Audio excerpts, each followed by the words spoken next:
Hello and welcome to another episode of Visceral Musings. My name is Cody Reed and it is Wednesday. That means it is time for Season 1, Episode 8. And I do not have a guest today because I am all out of friends. No, I'm not out of friends. We're experimenting with the format a little bit today. And when I have guests on, they pick the topic. We talk about things that they want to talk about. And coincidentally, it turns out that I like a lot of the same shit my friends do. Who would have guessed?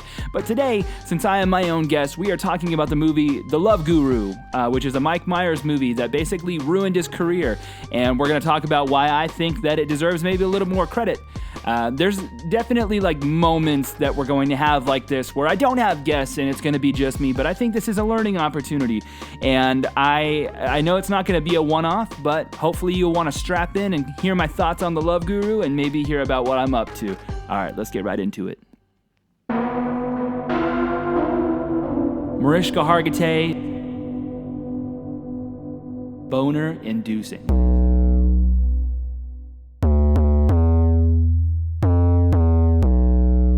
Furries Unleashed. What the fuck is this guy even talking about? Dry sharks. That looks like a penis, only smaller.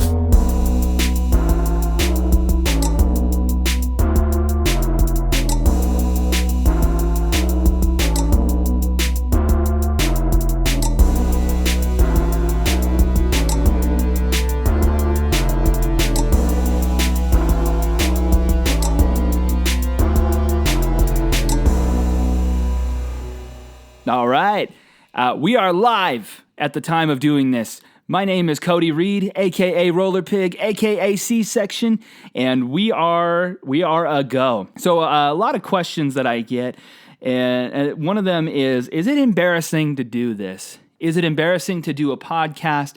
Is it embarrassing to do this while there are other people that live in your house? And the answer is, it is absolutely 120% embarrassing to do this. It's embarrassing to tell people that you do this, but more so than that, it sucks knowing that people can hear you in the other room when you're talking to people and they don't hear the other end of the conversation. So that part of it, 100%, that sucks. But the other part of that is it hard to talk to yourself? And when I do these intros and shit like that, yes, that is also very difficult. But today, we are actually opening it up to, and I will double check really quickly, we're opening it up to the world of Instagram. And so I posted an open-ended Q&A. We're going to do some questions from Instagram, and we have a staggering 3 questions to go through. Number 1, we got from @GeorgeIsOnline, and I had a fucking aneurysm trying to read this. He says, what would you do when you, okay, so he said yes, would go. And that's heavy. That's a lot to levy on somebody. And, so I guess I would have to, if that's, I'm not sure. I think what he did was he took the phone and he just kind of he typed one word maybe and then just started like auto-filling the shit. So we got, what would you do when you, okay, so he said yes. There's a roller coaster of a sentence. What would you do? Well, when you, okay, so he said yes. So you're asking me a question, but you're also telling me that he said yes, and then would go? If you added a question mark to that, that's what it would sound like. Would go? And so I guess the answer is, what would I do? Well, if he said yes, then I guess I'm saying yes too. I would go, or if he's going to go, I guess I'm in. Number 2, we got from @PierceTheRomance. She asks, what is my most Sholo-coded memory? And that is kind of hard to answer because I'm from Sholo. Like, my childhood was spent there. I seltzer water. Seltzer water break. I'm from Sholo. So, as you know, if you've listened to this podcast at all, then you know that I'm from Sholo. That's the whole, oh man, so many of my friends, that's what we talk about.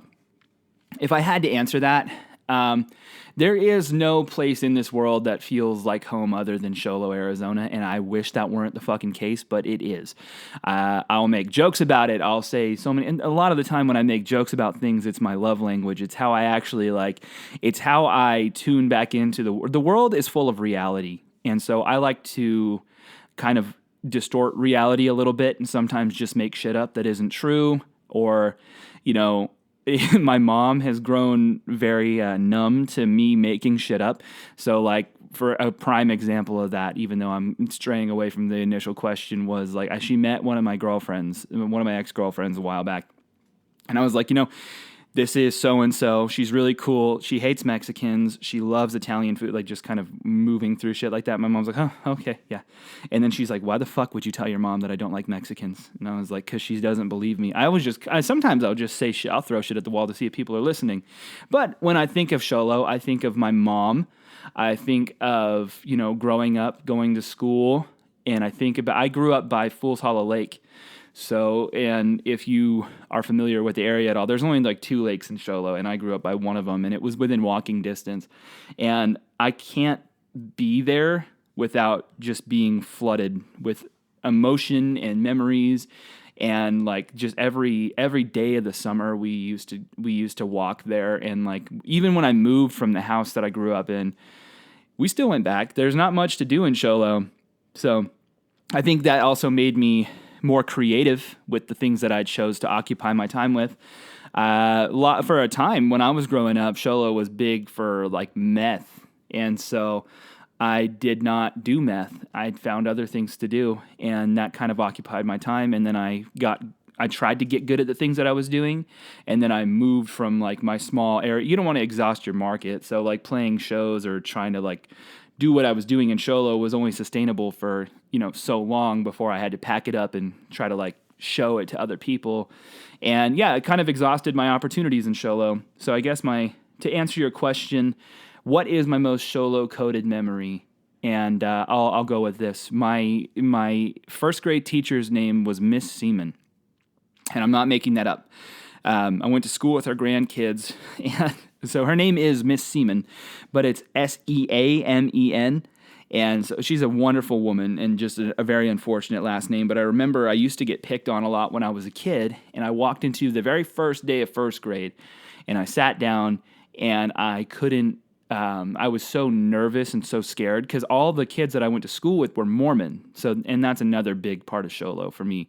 But a lot of the kids that I grew up with were Mormon, and they had already gone to church with each other for so long, they all knew each other. So then when I got to class, I didn't know anybody. I only knew the kids that I went to Head Start with, and none of them were in my class. So I sat down, and I didn't know exactly where to go and where I was supposed to sit. So I kept trying to get the teacher's attention, and I kept putting my hand in the air, and she wasn't listening to me, and I just said, Miss Seymour, and then she didn't hear me. So I was like, Miss Seymour, and she's all, sweetheart, that's not my name. And I don't know why. I just put my head down on my desk, and I started crying. I started crying so hard. And then she came over, and she was the best to me, for the entire time that I was growing up. Miss Seaman was so fucking nice to me. And so shouts out Miss Seaman. I doubt you'll ever hear this, but it was pivotal. It was a pivotal moment for me. Anyway, a little bit about myself. I play music. I don't really do much else. I go to work. I put my shoes on 1 foot at a time. But we started this band called Negative 32. My brother and I. It's actually started off as an acoustic side project thing. It wasn't a side project, primary project. I don't know why I made it sound like I had shit going on. I wasn't doing jack shit. We used to play shows under the same name because because I was so dead set on it, because I was literally just due to lack of creativity. When I eventually threw together a band with my brother and our friend Josh, we just kept the name. And we could have done better. I'm sure it's impossible to shed the stigma of the Negative 32 Blink-182 conundrum. And, I've come to terms with that. I try to use it as flattery instead of taking it in a negative way. But such is how it goes. And so that concludes our Q&A segment. First ever. We're doing lots of firsts today.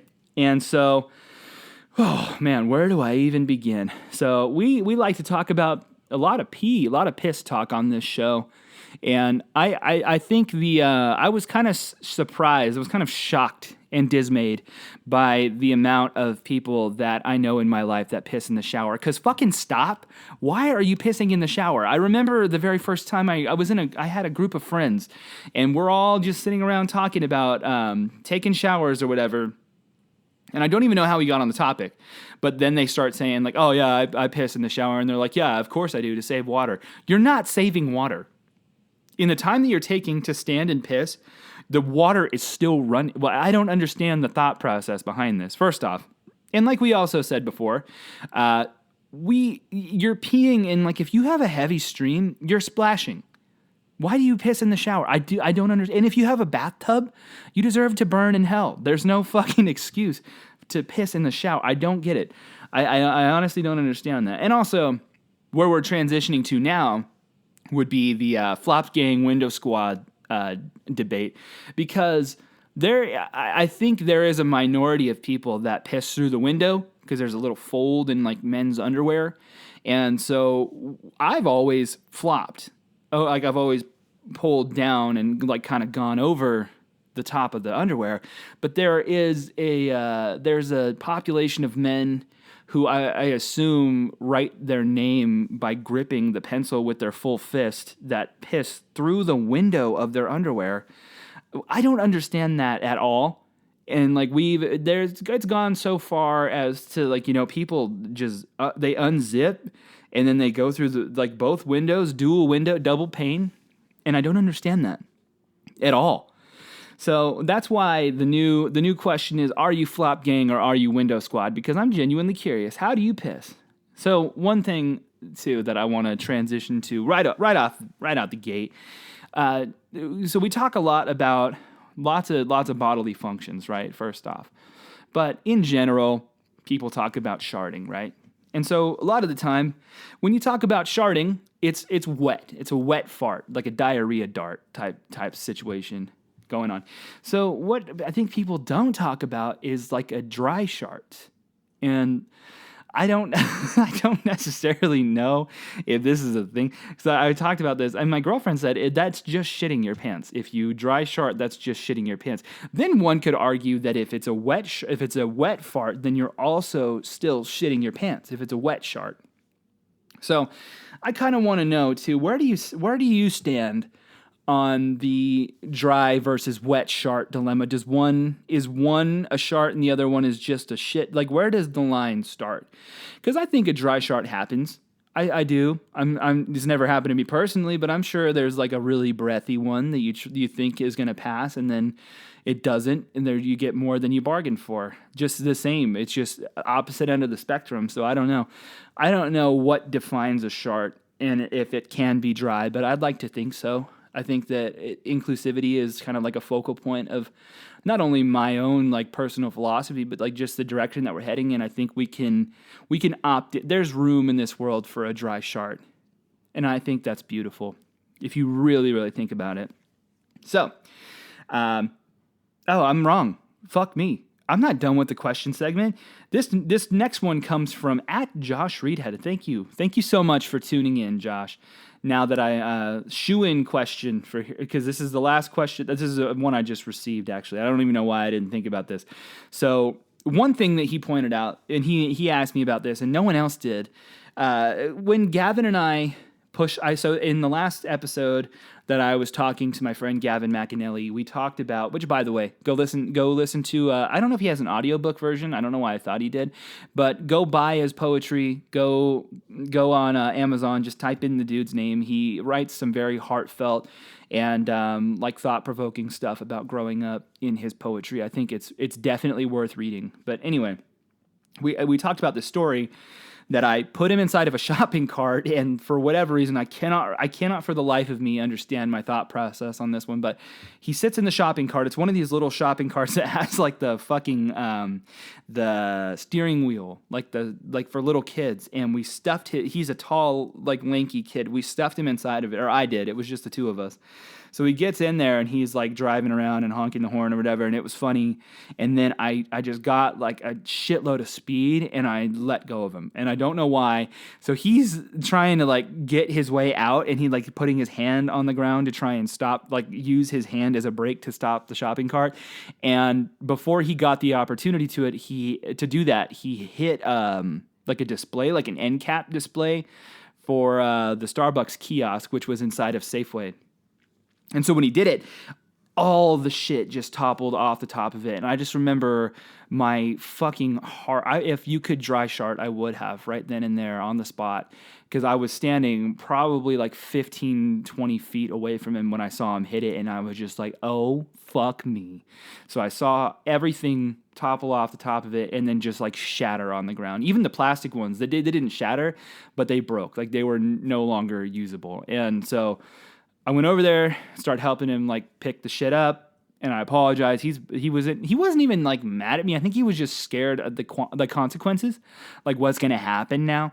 So we pick up all the shit and we give it to the lady. She rings it up, and then she's like, "You guys got to pay for this, because if you break it, you're paying for it now." And we're like, "Oh shit, we don't have any money," because we were like maybe 13 and 11, and at most 14 and 12. Too old to be doing it still. But yeah, probably I would ballpark it somewhere around 13, 11, because we're 2 years apart. And so his mom comes and picks us up. She takes me home, takes him home, and then I told my mom about what happened, and she was pissed off at me. She was like, "What the fuck is wrong with you? Like, you are however old I was, and you know better." And so she made me feel like shit. And she's like, "Go put your shoes on. We're going back to the store." And I was like, fuck. Thinking she's going to take me there and like double down on it. But she's like, "No, if Heather, his mom, if Heather paid for this shit and there's no sign that says you break it, you buy it." And I think she might have called ahead.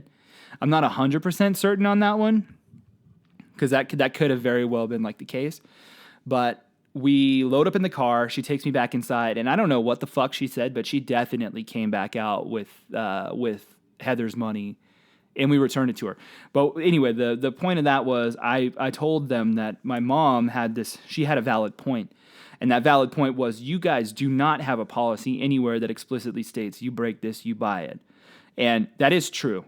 And so for a time after that happened, they used to have a sign at Sholo Safeway that said, if you break merchandise, you have to also pay for it. And that was all because of, well, my mom, but also Gavin and I breaking shit. So if you ever go to Sholo Safeway and look in the Starbucks kiosk, let me know. I don't know. I don't go there very often. So without further ado, Josh Reedhead's actual question was, if you were given a single opportunity to swing across New York to a playlist of your choosing, what would be the top 3 songs on the playlist? God damn, what an awesome question. And so, first off, it's definitely not whatever bullshit that Andrew Garfield, the fucking Neighborhood and Coldplay that Andrew Garfield was listening to in the Amazing Spider-Man movies. Great Spider-Man. I think he's the best Spider-Man, personally. I know that's a hot take, but Andrew Garfield is like the Spider-Man to me. But anyway, what my top 3 songs that I would be swinging around New York City listening to. First, of course, Sabotage by the Beastie Boys. How could you not want to go? Just imagine like nosediving off of the Empire State Building with Sabotage, like like right in your ear. That would be so fucking sick. And you know you're not gonna hit the ground. Like, I would think I would be a more aggressive web slinger. I wouldn't be like just kind of casually like strolling. I would be trying to haul ass and jump off of shit. If I could, like how he runs on the top of roofs and then he'll like swing 2 webs in front of him on 2 other sides of the building and like slingshot himself off of buildings. That would be like, that's the kind of vibe I'm getting for like this one. And then next up, I would have Float On by Modest Mouse. I think that would be like such a dope way to just kind of like cruise. I mean, like I'm already contradicting myself immediately because I just said I would be hauling ass the entire time, haul assing. But I think that would be so fucking cool. My thought process behind that was them using MGMT in the Homecoming trailer, which I thought, I mean, take it or leave it on Tom Holland's Spider-Man, but I do think that was a good song choice. I think that Modest Mouse, Float On by Modest Mouse, would be a better song choice. And then last one I got, Mindful Solutionism by Aesop Rock. Such a fucking awesome song, first off, but the beat, the like weird, crushy, technical sounding beat, that would be so fucking rad to just kind of like swing through New York. I've never even been to New York City. This would be a learning process for me to try. I wouldn't even know where the fuck I'm going. I'd have my cell phone out the whole time, like GPSing. Most I know about like New York City comes from, I mean, like at least geographically would be from like history or fucking the Spider-Man video game, the PlayStation 4 game. But yeah, that's my three. Those are my three web swinging songs: Sabotage, Float On, and Mindful Solutionism. So without further ado, I'm gonna move into I think I already said that. Shit. Oh well. So we're moving into my next points. Number 1, furries. Furries. The reason why I wrote this down is because for some reason I think I know why. It's because I sent a fucking video of a furry to another one of my friends who I thought she might be like a recovering furry, perhaps. But what it's done now is it's flooded my time. These furries are off the leash. Furries Unleashed is what I've got going on. I've got I don't know what a group of furries would be called, but I know it would smell crazy. Most of these, like, I get like animal tail butt plugs. I'm getting like, and this is on Instagram.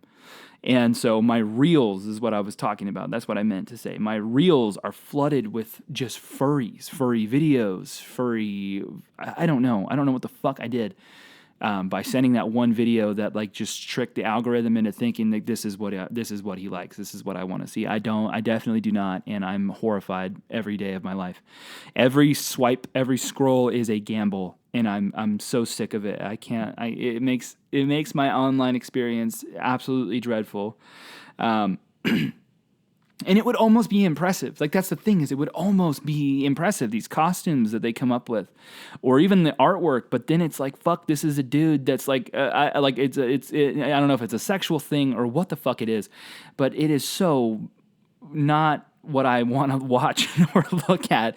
The elaborate costumes or like I don't know. And so I don't know. Maybe I need to like more videos of fucking car accidents again, because Instagram is kind of like the new live leak. That's like, I'm either seeing furries or I'm seeing actual real death on Instagram. So next up, we have StinkNet. StinkNet is, if you're unfamiliar, it is not the term. The first thing that came to mind was taking fishnets off of a very fat, stinky, sweaty woman.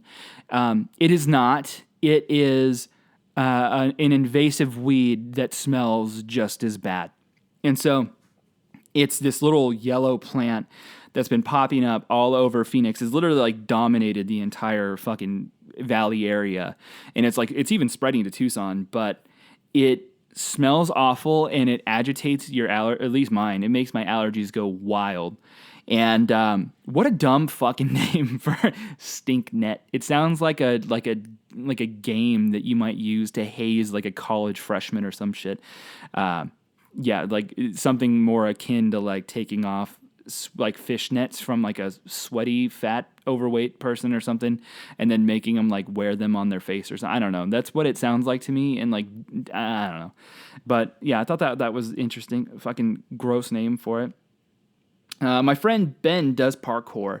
My friend Ben, hi Ben, he does parkour, and we were on our way out of town to go do a couple of shows this weekend, and he reached his hand out the window to shake hands with me. And like, mind you, I love Ben to death, but his hands from like grabbing bars and stuff and like trying to, like, they're all calloused. They feel like he does fucking landscaping his hands feel like a gun holster.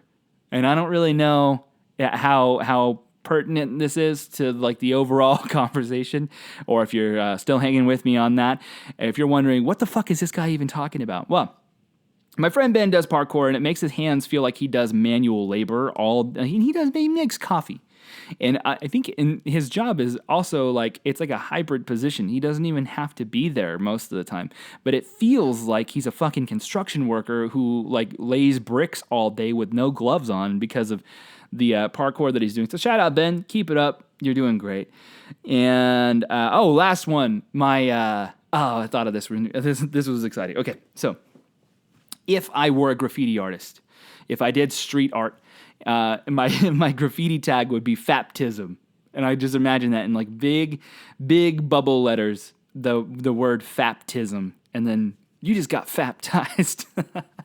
That'd be so dope if you could just like, you drive past, like, I don't know why they always do it on like a trash can or in like a bathroom, but like I think that would be pretty funny. Faptism, or like a big white bubble, or like a splatter of like white paint marker, and then it says Faptism in it. Baptized. I think that's a good place to leave it on. And I hope you learned something. I hope you took something of value. I hope you learned something about me, or even yourself. And I honestly do want to know what your top 3 web swinging songs would be, because that is a great fucking question. When we come back, we're going to be talking about the Love Guru. So, Mariska Hargitay, Booty Safa, let's go to the potty break. Hello and welcome to another potty break. If you are clenching your jaw right now, this is your cue to relax your jaw. If you're manual breathing, this is a good time for you to turn it back on autopilot and just let your lungs do their thing. You're gonna breathe either way, right? I think you should just close your eyes. If you're driving, go ahead and just close. No, I'm just kidding. We are nearing the end of this season, and so this is episode 8. We're going to do 10 episodes per season. And so the reason why this is kind of put together, the way that it makes sense to me, is that 10's a good round number, and I think it's going to be a good way to track progress. So if you are just now tuning in, if this is your first episode, thank you so much for being here. This means a lot to me, and this takes a lot of work, so I appreciate all of the listeners. Anyway, let's get back to this episode of Visceral Musings. Mariska Hargitay, everybody. Welcome back to Visceral Musings. Today we are talking about the movie The Love Guru, which came out in, I believe it was 2008. And so at the time that it came out, I used to watch this movie all the time. And I don't know if it was nostalgia, the factor that was like, maybe, because I mean, that definitely is a thing. When you rewatch something that you liked a lot when you were a kid, the blinders are up. The nostalgia factor is huge. So I didn't know if that was the case with this one, but I threw it on not too long ago. I actually pitched it as a topic to talk about with Josh Smith. And so when I was in junior high, it actually came out before I was in junior high, but around like my junior high years was when I started watching this movie. And so one of the mainstays of the movie was Mariska Hargitay, because it sounds like it's some kind of like Hindi greeting or something, and it's literally just a woman's name.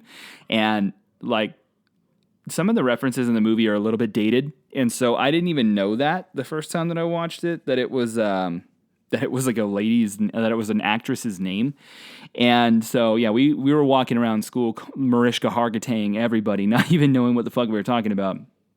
But I want to go into, well, first off, the pros, because that's the whole point of the podcast. Like, we talk about things that we like and try to like emotionally react to things rather than like critical analysis. But I'm not oblivious. I'm not that dumb. We're going to talk about some of the cons as well. So let's start with the pros. There's this joke in the beginning of it. So it opens up and it's in a fictional village called Heron McKeister. And it's Mike Myers, but you can hear Morgan Freeman's voice. And when it zooms down, he's got a little like a voiceover machine, and there's 2 settings on it. There's 3 settings on it: man, woman, and Morgan Freeman. So he has it set to the Morgan Freeman setting, and he's narrating the story. That's how it starts. But he says, that's like having someone set your penis on a table and saying, that looks like a penis, only smaller. That was, I still think about that joke all the time. But so part of the problem with the movie is that it is basically panned by movie critics and audiences. And it basically like effectively ruined Mike Myers' entire career. So like he did Wayne's World, he did, Shrek, I think, still kind of was afloat at the time, but Austin Powers, and it kind of killed his character movies that he was doing, and up until the Pentaveret, which is like one of the more recent things, I don't think he did anything that was character related after this. It basically like derailed everything. So anyway, the movie starts with Heron McKeister. And then it's about hockey, and so they're talking about Darren Roanoke, and so Mike Myers is Guru Pitka, and his job is to try and fix the marriage of a hockey player. That's basically, they call him the Tiger Woods of hockey, and there's this cutaway gag where he's in it's like a basketball court. Is what I want to. That's how I'm picturing it. But it's like a bunch of it's supposed to be like inner city hockey, where they're like a bunch of it's a bunch of like black teenagers wearing the Darren Roanoke jersey, and they're taking hockey to the streets because of Darren Roanoke. It's a stupid gag, but it's really funny. I love a cutaway gag, and they do a lot of them in this movie. The sports commentators are Jim Gaffigan and Stephen Colbert, which it's kind of funny because I like that they show a relapse. So the movie begins with Stephen Colbert, he's sober, and then Jim Gaffigan kind of plays like a real sportscaster.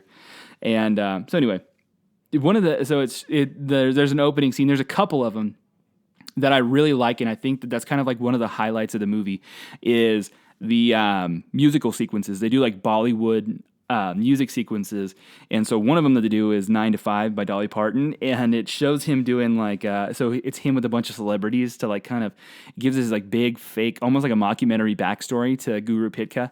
So you see that he's worked with the Beatles, he's worked with he worked with Brad and Angelina, and he worked with Tom Cruise and Katie Holmes, and there's a scene where he's or it's like a picture from a magazine where everybody's it's Lindsay Lohan getting out of a car, and you can see it's blurred out her crotch, and then it's Guru Pitka getting out. He has his own crotch shot, and anyway, the Bollywood scenes where they cut away and they do the musical numbers are fucking hilarious. I liked all of them. And I still do. That's one of the things that held up the most, I think, on a rewatch.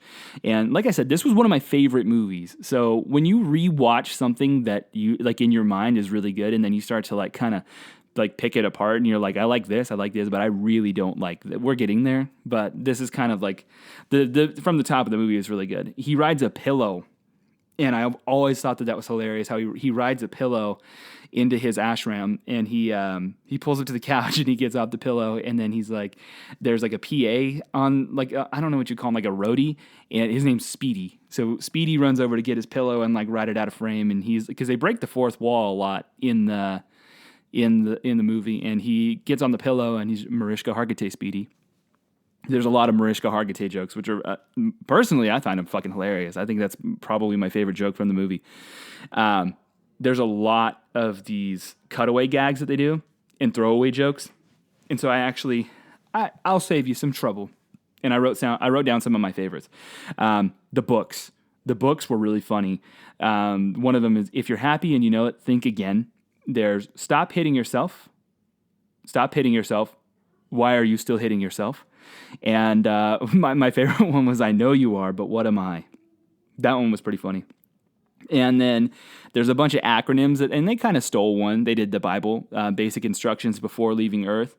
But one of the best acronyms that he did, I wanted to get you to say GURU, and he plays it like guru as an acronym that he's trying to sell to these people.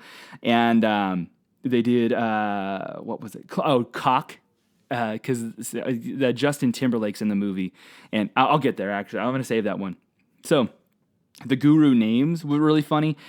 So Guru Pitka is Guru Pitka. He's the main guy, and then he has a guru, and his guru's name is Tuggan Maputa, which is actually fucking Ben Kingsley, and that's funny on a rewatch because he's cross-eyed from masturbating. So he made himself cross-eyed masturbating, then becomes a guru, and he trains Deepak Chopra and Guru Pitka together as kids. That's the whole premise of the movie. But his guru's name was Cheta from Under, and Cheta from Under's guru's name was Hatha Smallvina. And so he shows up. He's a little kid. It's ridiculous. So he's a little kid with a little kid body, and then it's the head of Mike Myers. and it's supposed to be set in like the 70s. So he's wearing a Farrah Fawcett t-shirt, and he's like, I want to be a guru so that girls will like me, and then I will like myself. And so that's kind of like the whole setup, and it's all funny. It reminds me so much of like why Austin Powers is good. And it, like, granted, it's not as good as Austin Powers, but again, Austin Powers is one of those things that it's sacred to so many people. It's like perfect in your mind. And like if you go in expecting Austin Powers, you're never going to get that. You're just going to be chasing the same high forever. But I do think that for what it is and like the new setup to like a new character, it's fucking awesome. And I would imagine, like, I wish I could rewatch it now for the first time in 2008, having like seen all the Austin Powers movies, because I'd seen it back then too, but I was still a kid. And so anyway, there's these like the quotes from the movie that stick with me the most, other than Mariska Hargitay. Ball gazer, that's where he like makes a circle and puts it like by his crotch, and if you look at it, you're a ball gazer and you get punched. We did that all the time. I don't know if there's another thing that comes from, because I know a lot of people do it, but for like my little friend group, it was always fucking ball gazer from The Love Guru. So we would ball gaze each other all the time and try to get somebody in a ball gaze. We did it literally every single day, multiple times a day. And he says I may need to do a panty check. So fucking stupid. I may need to do a panty check. Might have a monkey master back there. Another thing that you could really take from this, like, I mean, another thing that kind of ties it back to Austin Powers is, like, other than it just being like Mike Myers in character, was like Vern Troyer's in the movie, and he plays Punch Cherkoff, the Toronto Maple Leafs coach, which is funny because that's a real person. And so he's playing like a caricature of a small person. Oh, and Jessica Alba's in this movie. She is gorgeous the entire time. Ever since I was a kid, she was like, that was one of the top ones for me, was Jessica Alba. She's in this movie. She plays, oh man, I don't remember what her name is. Something Bullard. She's the owner of the Toronto Maple Leafs now. Jane Bullard. So she is this is where it starts to get like solidified in my mind with like how much we watched this fucking movie and how funny we thought it was, and then took it to school with us. Basically, like we used to go to school every single day, Mariska Hargitay, ball gaze, and when I rewatched it, I didn't realize that Mariska Hargitay, I mean, like, obviously I know that that's a fucking person, I'm not that dumb, but I didn't realize that it was supposed to be like a Hindi greeting. Like, I knew that it was supposed to be something like Indian or something, but I didn't like associate it immediately to like Hinduism. So I did some background to figure out like why did people hate this movie so much, and it kind of was already getting like some shit from the get-go because people thought that it was going to be offensive toward Indians and like Hindi culture. And I honestly didn't take that into account, and I never thought about that when I watched it as a kid. And then when you're rewatching it as an adult, you're like, oh shit, that's kind of like, is it anti-Hindi? No, I mean, I wouldn't say that. I wouldn't say it's like anti-Hindu shit, but it definitely is kind of like a caricature of some sort. And so I think they were walking a fine line with that joke in general. And she's in the movie too. So Mariska Hargitay shows up for a second in like the most throwaway cameo, and it's fucking hilarious because she shows up and he's like Mariska Hargitay, and then he shows her the ashram with the SVU things. Dun dun. It's pretty funny, that scene in particular, and Val Kilmer's in it. And so that's one of the things I love about like Mike Myers, is even if like the movie's not always got the best writing, Mike Myers is so fucking funny the entire time. He eats a hot dog in one of them, and he goes up to so let's get into so some of the ways that the movie like kind of flows a little bit. So he no, there's this joke where he says fate is a joke. And as I read in a gas station in Barstow, or a gas station restroom in Barstow, the joke is in your hands. That fucking joke is so funny. Such a stupid toilet humor joke that that's another one that really stuck with me. So the purpose of the movie is the Toronto Maple Leafs Toronto Maple Leafs. Fuck. So they have a star player. He's kind of like their ticket to the Stanley Cup. And he's married to this woman named Prudence, and then they get a shocking divorce out of nowhere. And so Guru Pitka, having worked with and they give him like this really elaborate like fictional backstory of like working with all these celebrities. They hire him to come and fix Darren Roanoke so that they can have like his marriage saved, and then in turn he'll win the Stanley Cup.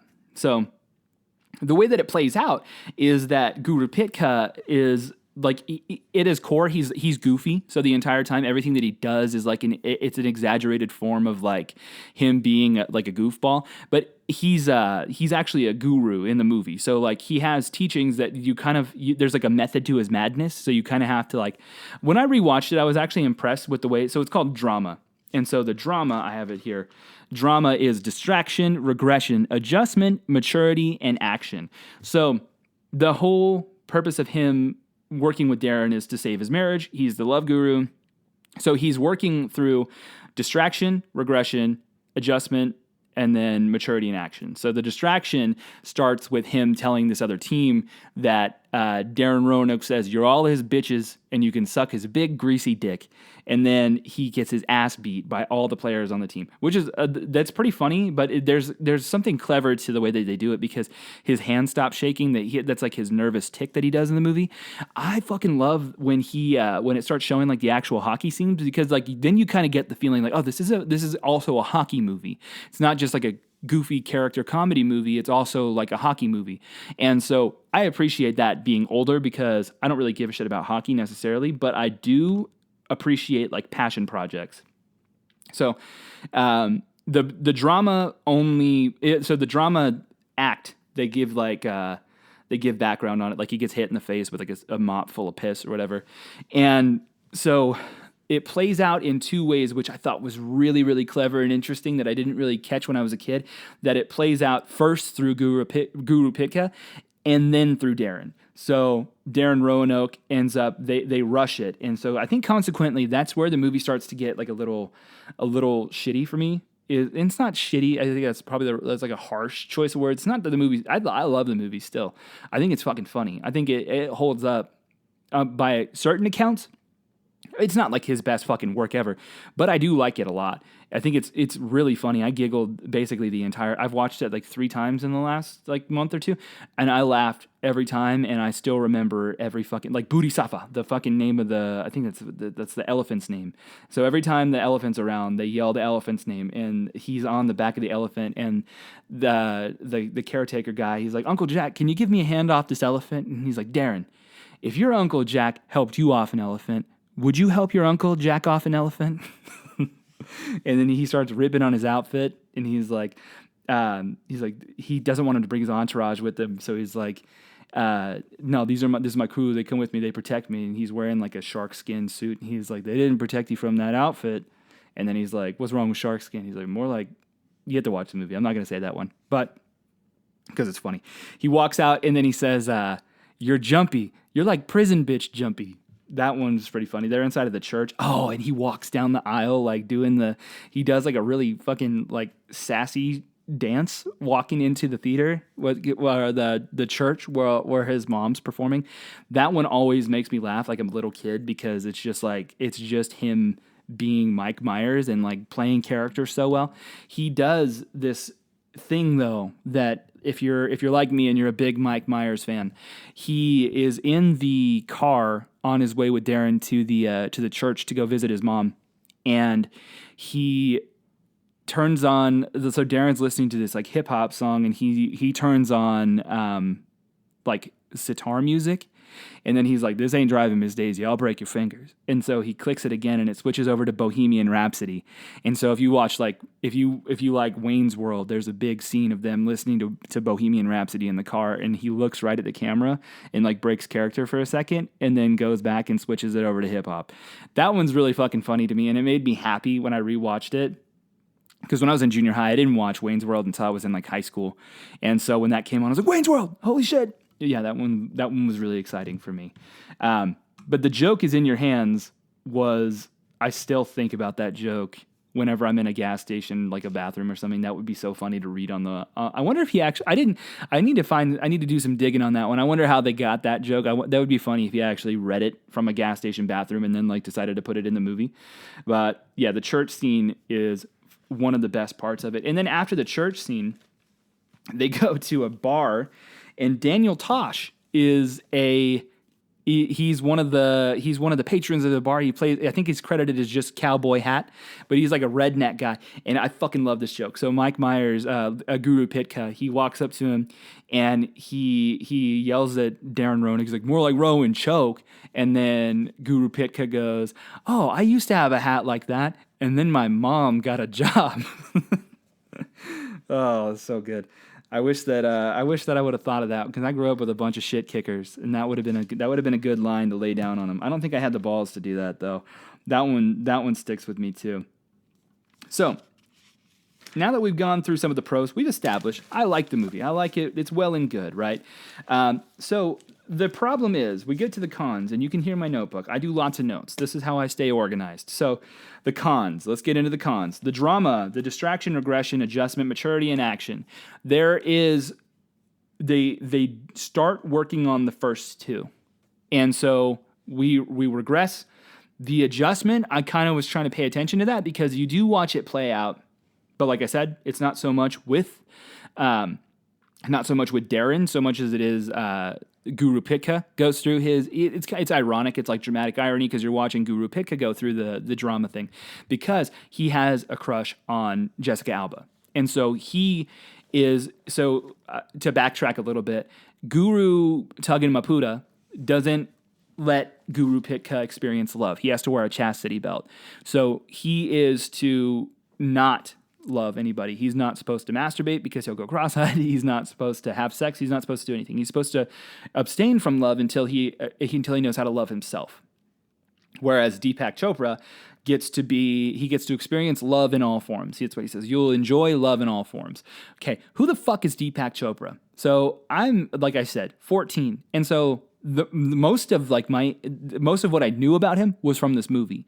I had no idea who the fuck that was. That was not like a household name for us. We weren't like big guru heads up in Sholo. So watching that, it was already kind of like an obscure reference, but also now looking back, it's a dated reference. And so is Mariska Hargitay. She's not nearly as relevant as she was then. I think the joke holds up, personally. I love that joke. I think I should just incorporate it into my everyday life and start saying Mariska Hargitay to greet people, because I fucking love it. But his goal is to be on Oprah. If he saves Darren Roanoke's marriage, he gets to be on Oprah. If you're watching now, you don't even know who the fuck Oprah Winfrey, like, you don't know that she had a show. Maybe you heard about older people talking about it, but like Oprah Winfrey having a show is not nearly as relevant as it was like nearly 15 years ago.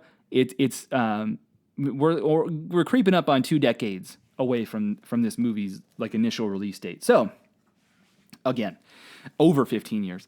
And this is where this is where it loses me a little bit. So they kind of creep away from adjustment, and then they creep away from maturity, and they creep away from action. And so it's funny too because they choose to skip maturity and action after they do like the decoy, Celine Dion, and actually, I'm going to make a mental note to come back to that. But they kind of start to rush the movie at the same time that they try to skip those 2 steps. Like, they kind of start to rush the plot too. And I don't think that was intentional on their end, but it definitely, on a second watch, you're kind of like, the whole point is to shut your brain off and enjoy the movie, right? It's a comedy movie. It's supposed to be similar to Austin Powers, but much different. And we'll get there. But because I have a couple notes about Austin Powers. And so, we start to lose the drama playing out when it's adjustment, and then maturity and action are completely rushed, and that's how the movie ends. So, I don't all the way understand his love story with Jessica Alba, with Jane Bullard. I get like that they have chemistry, right? And okay, if you don't do anything else, watch the scene where he does more than words with the other guy. I can't remember, Rajneesh, his assistant guy. That is so fucking good. So it's him, and he's playing a sitar, and then his buddy's playing a guitar, and they sing More Than... Is that the name of the song? More Than Words. is all you have to do to make it real. And so they they do like an acoustic sitar version of More Than Words, and it is oddly enough, those musical sequences might be the best part of the entire movie. And well, here we go.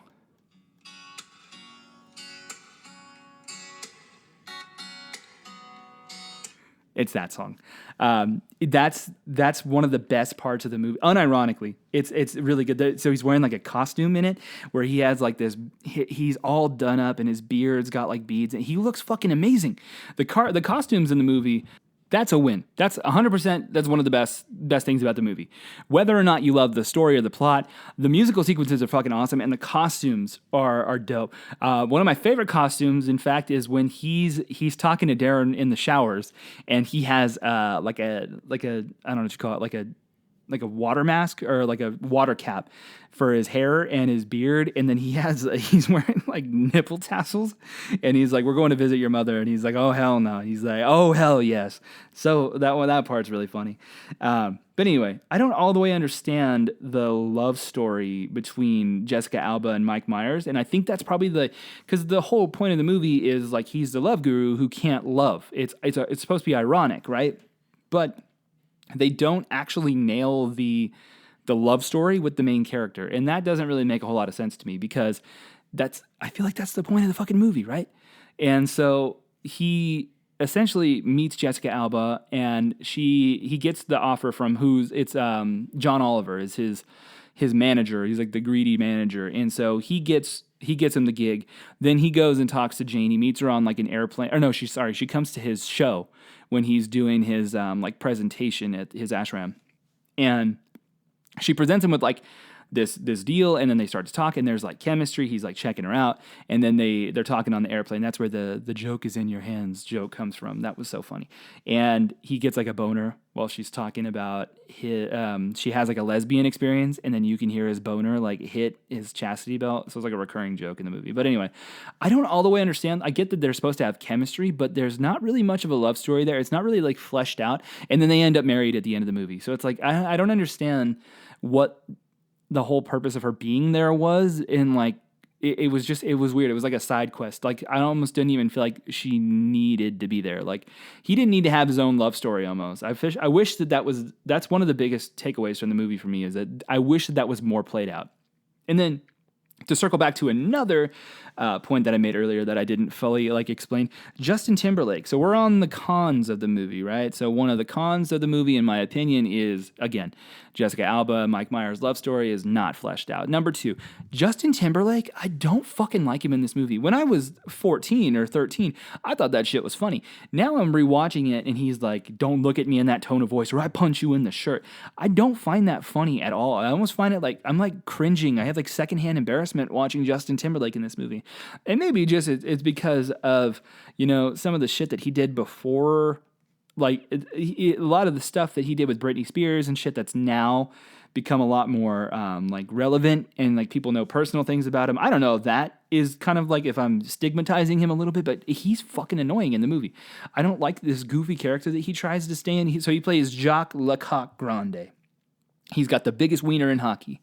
So the entire movie is him with it's just dick jokes with him.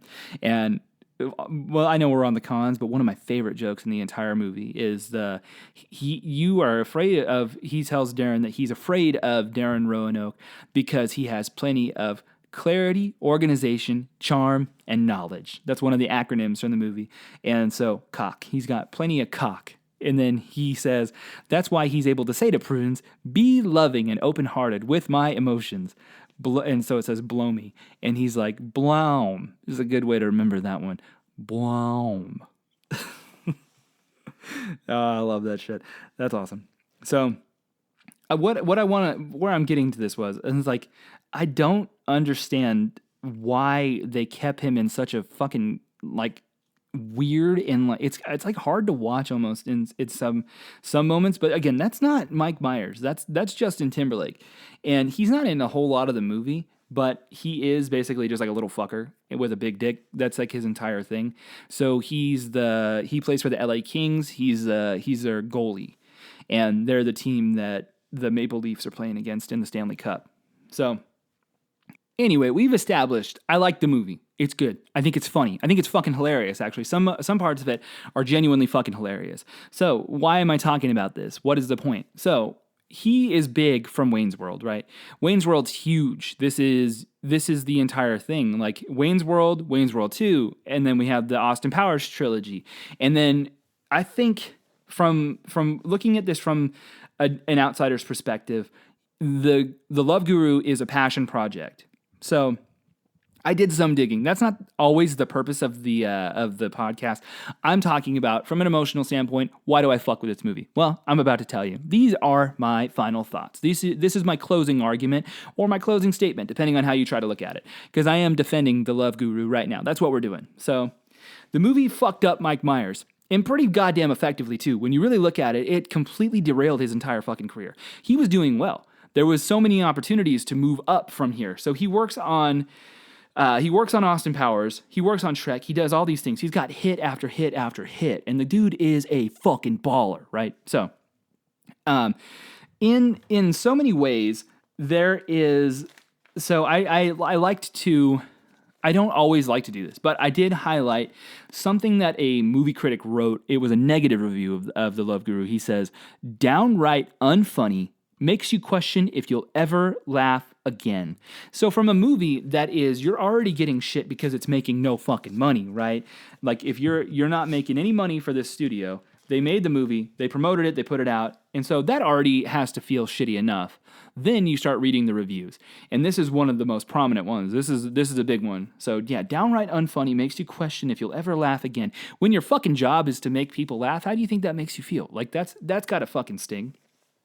So, Hindus did think that this movie may be offensive, and they requested a pre-screening. So I did look into that. I think, and like again, I didn't hear about this in Little Old Sholo, but maybe this did have to do with some of like where it ended up not going as like according to plan. Is that in the they thought that it might be offensive to the culture and the religion. The idea was originally like not supposed to be this way, but then when they looked at like how it was a like a caricature of a guru or whatever.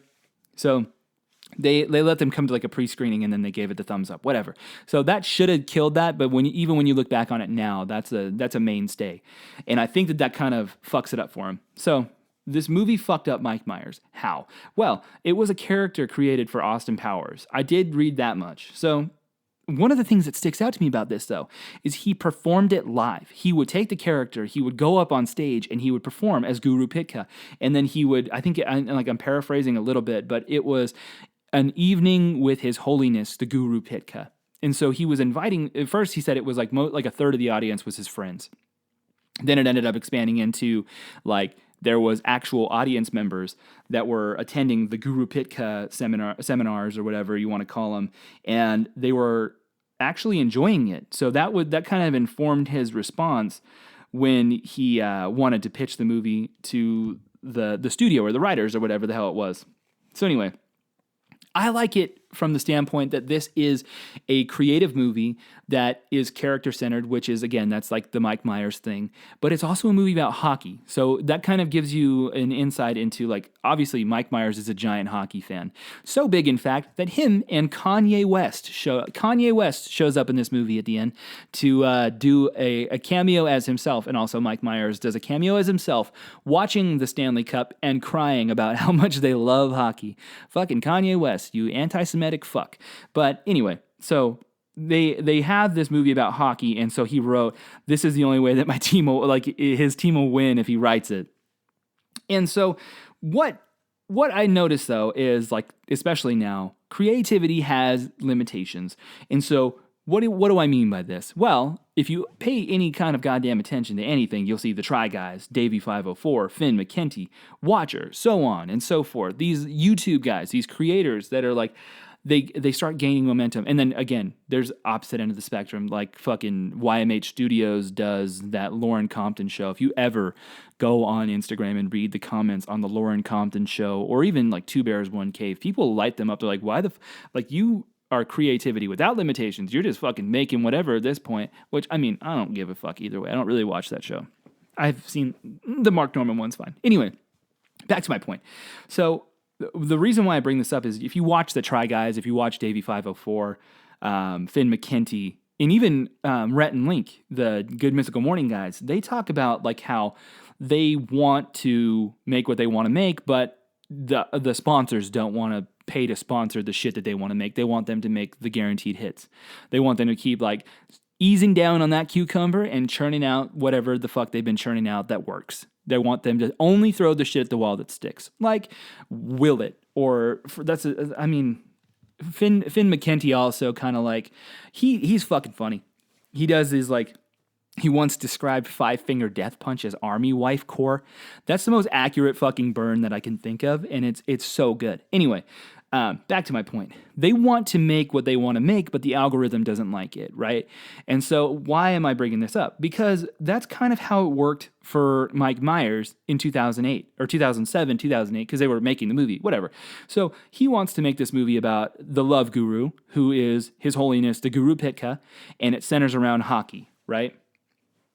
Wrong, because it doesn't work. Why? Because it's not Austin Powers. And that sucks because they go in. They've already had Austin Powers. They want him back, right?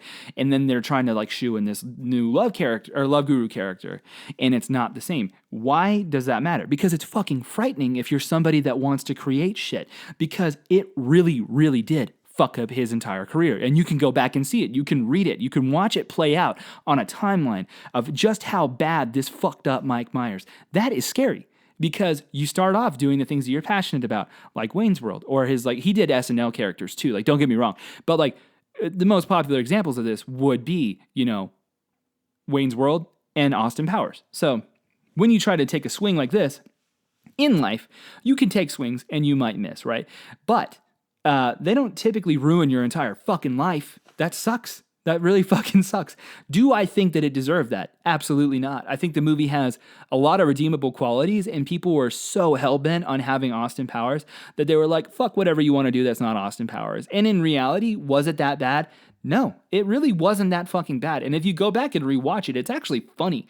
But if you come in with the expectation of like, this has to be Wayne's World good, this has to be Austin Powers good, of course, if you're constantly comparing him to his back catalog of work, it's not going to be as good because you're coming in with like a preconceived notion or whatever. So anyway, what I think is that this is a movie that meant a lot to me. When I was growing up, it was one of these movies that I would quote nonstop, obviously, Ballgazer and Mariska Hargitay. But at the end of the day, it's just a fun, lighthearted character comedy, and it's insane how bad it ruined everything for him when it's not that bad. It's not that good either, but I don't think it's a career ruiner. It's definitely better than most of the fucking comedy movies that people are cranking out now. Like, they literally are just throwing shit at the wall, and it's not that fucking funny. And so when you go back, if you go back, which I think you should go back and watch it. And I think that I wish that Mike Myers was everywhere. To be real with you, I wish that there was another Austin Powers. And the reason why there's not another Austin Powers, or why there's not, I'm sure there's other personal reasons for this dude. This is a key factor in why there never was any more of those movies. And I mean, like, Shrek's over with. Like, they wrap that up. And so what I want the takeaway to be from this is, you can still take creative swings, and I think that in doing this, you get to create things on your own terms, like I was saying with these YouTube guys. But they're at odds with YouTube because of people not wanting to support what they want to do necessarily. They want to keep making shit that they know people are going to be watching. But in doing that, they're not putting their heart into it. They're just churning out shit that doesn't feel authentic to them. And I do think that that's scary, because not everything that you do has to be as good as your quote unquote best.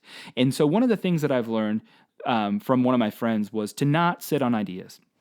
Don't save your ideas, get them out, because your next idea is always going to be better. Interjection. Hello, Cody from the past. This is Cody from the future. I'm going to interject real quick, and I'm going to harp on this one more time. So what the point is, Mike Myers makes The Love Guru, right? And it doesn't do very well. And that's unfortunate because he is a creative visionary, but it sucks that we lose this creativeness, like the creative flow gets disrupted by how bad The Love Guru does. Is that warranted? Absolutely fucking not. And that's the whole point is your next idea is going to be better, right? And they say this. But when you get the shit beaten out of you, I don't know that always is going to feel true. And so my whole entire point with this is that most people can sit back and look at like, oh, this is where he fucked up, this is where he fell off. Yeah, but he fucking tried. So with this, you can only have creativity with limitations now. And like I was talking about, these independent people, the YouTubers, they want to do the same fucking thing, but they're falling victim to the same thing. It's a construct that people want them to do the same shit. They want them to churn out these boring ideas, these stale ideas. The will it fucking pizza or they want him to talk. They want Finn McKenty to talk shit all the time. They want it doesn't. It's the same shit out of a different asshole. And so I appreciate the fuck out of Mike Myers for taking the swing in the fucking first place. Not very many people get to say that, and they say that too. That's another popular quote. Everybody dies, not everyone lives. Mike Myers, dude, whether or not everything that he did was a complete home run, I appreciate the fuck out of this in particular. And I think that it does deserve, it's worthy of your attention. Whether or not it's going to be the best movie you've ever fucking seen, I definitely think you should go back and look at it and be like, should this have derailed his entire fucking life? Abso-fucking-lutely not. Anyway, back to Past Cody. And I don't think that this movie deserves the hate that it got. First off, I think it deserves an honest rewatch or a first watch. And obviously, just turn your fucking brain off and enjoy it for what it is. Because it is good and it's funny. So anyway, that concludes my little rant on The Love Guru. And again, seriously, go watch it. Like, I don't know if it's streaming anywhere. I had to rent it, but still worth it. It was fun to just sit and watch. And if you've seen it again and you're rewatching it, it holds up. All the shit that you thought was funny. Daniel Tosh in a cowboy hat when he gets a piece of a bar stool stuck up his ass and he yanks it out. Still funny. I thought it was funny at least. I don't know. Maybe my sense of humor is broken, but The Love Guru is maybe not, it's definitely not Mike Myers' best, but it's also not his worst. I don't think he has a worst. Even if Mike Myers had a worst, quote unquote, a worst movie, it is still not saying much because the dude is a fucking rock star and he's one of my favorite fucking people that's ever walked this earth. So shouts out Mariska, Hargitay, Mike Myers, if you ever hear this. I know he's a huge visceral. I'd be willing to bet Mike Myers is probably flop gang. I like to think so. I like to think that he flops. I don't think he's a window pisser. Anyway, let's wrap this thing up. Let's put a fucking bow on it and spank its ass and send it into hell. So, my top 3. I'd like to have my guests do a top 3 every single week. And so, without further ado, we're going to get right into my top 3. So, my top 3 this week would be Conan O'Brien Must Go. I love Conan O'Brien, and he has a new show. It's on HBO Max. It's like a travel show. It's kind of like Conan Without Borders, but it's uncensored. And it's a lot more fun because he does the podcast thing. And I haven't really watched a whole lot of the podcast. I listened to it when it was new, the Conan O'Brien Needs a Friend show thing that he does. But it's fucking hilarious because he goes out to he goes to Norway, he goes to Spain. And anyway, so he talks to fans on the podcast and then he surprises them at their fucking houses, which is like, if Conan O'Brien showed up to my house right now, which is kind of what it seems like, it doesn't seem like a premeditated thing. Like their houses are dirty when he shows up. Like it seems like very, they don't seem like they're ready for it. And so I appreciate that, but also it's fucking hilarious. Conan O'Brien is the man. He's the best to ever do it. His episode of Hot Ones was fucking hilarious. And so yeah.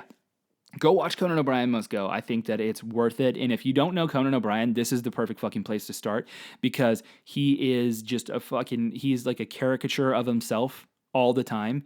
And he's always doing shit for the comedy of it. Like if you've seen the Hot Ones episode, he chugs the hot sauce just to prove a point. He does that all the time in the show too. And I'd like to think that he does it in real life too. I would like to think that he's exhausting to be around because I fucking love the dude. Number 2, Cope. Live by Manchester Orchestra. It's my favorite Manchester Orchestra album, other than I'm Like a Virgin Losing a Child. They did a live version of it. I don't remember where it's at. I've listened to it several times. I fucking love it. It's a beautiful album. It's heavy. It's raw. It's so much more rocky than most of the other Manchester Orchestra offerings, especially like the latter two. the Black Mile to the Surface and Million Masks of God. I fucking love this album so much. And I love hearing Andy Holes sing like he used to, and like just kind of the really fat and like chunky guitars. Girl Harbor is such a great fucking song on that album. The first half of the album is just boner inducing. Let me tell you what, do not wear sweatpants in front of people if you're going to be listening to this album. If you're going to be listening to it with sweatpants on, or even just commando, make sure that you are behind closed doors, nowhere near any kind of public setting, or else you will get charged with multiple counts of indecent exposure, because you'll get the most involuntary erection that you could ever. You'll be tent pulled up, swing. So last up, I got the Tosh Show, and so the reason I looped in Tosh Show is because I brought up Daniel Tosh earlier. And Tosh Show I really like because of the same reason that I was talking about with the Love Guru, is you don't always get to do what you want to do, and sometimes when you do things and when you take creative risks, they completely fuck you. And I think that this stands as a testament to, you know what, fucking do it anyway. I like that he still fucking did it. Not very many people get to say that they did it. And so with the Tosh Show, they don't interview high-profile guests. They've had a couple, like they had a drag queen from RuPaul's Drag Race, Drag Race. Fuck me, enunciate. They had that's probably the highest profile guest they've had on there. But otherwise, he does like my wife's gynecologist. He does my Airstream guy. And he has genuinely interesting conversations with regular fucking people, while at the same time pointing out how fucking absurd it is, like the formulaic approach to podcasts that people are doing. And I'm aware of how I am self-aware. But anyway, you see the same people doing the same conversations with the same fucking hosts, same shows. It's the same, like they move people from one show to another show. There's not a whole lot of growth and expansion. So I really appreciate that Daniel Tosh is like kind of flipping it on its ear and just showing them how fucking stupid they look. But in doing so, I think that he actually ended up making something really fucking interesting and funny. And so yeah, that's basically my point with that. I think you should, if you want to jump into it, I think a prime example would be the episode with his wife's gynecologist. It's so fucking funny, like right out the gate. Oh, and I want to point out, I did not steal asking people if they've pissed in the shower from Tosh Show. It happened after I already did it, and it was too late for me to cut it. So, fuck you, Daniel Tosh. But yeah, no, that's such a great fucking podcast. It's so funny. But the one with the gynecologist. Wife's gynecologist. He's like, my guest today has been all up in my wife's guts. I love that. Yeah. Anyway, follow the podcast at Visceral Musings Pod on Instagram. Review us. If you listen to us on Spotify, give us a review. Give us 5 stars, please.